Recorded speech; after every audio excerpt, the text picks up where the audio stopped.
আপনি কোন আল্লাহকে ভুলে গেছেন? আমি অনেক লেকচারে বলেছি, প্রায় বলি কথাটা, যে আল্লাহ পাক ছাড়া সত্যিকার অর্থে আমাদের আপন বলে কেউ নাই।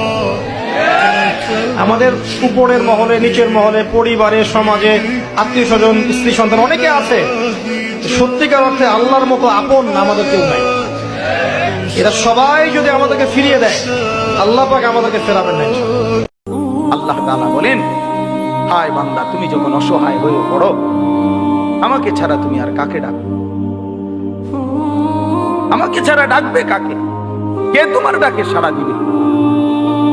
তোমার রোগ, তোমার অসুস্থতা, তোমার পেরেশানি, তোমার অভাব, তোমার দুঃখ, তোমার দুর্দশা, বলো বান্দা, আমি ছাড়া এই অভাব দুর্গতির মুহূর্তে কে তোমার ডাকে সাড়া দিবে? বলেন, আসলে কেউ আছে? ওয়াকশিফুস সুআ, তোমার সমস্ত মুসিবত, মন্দ অবস্থা, দুরবস্থা দূর করার ক্ষেত্রে আল্লাহ বলে, বান্দা, আমি ছাড়া আছে?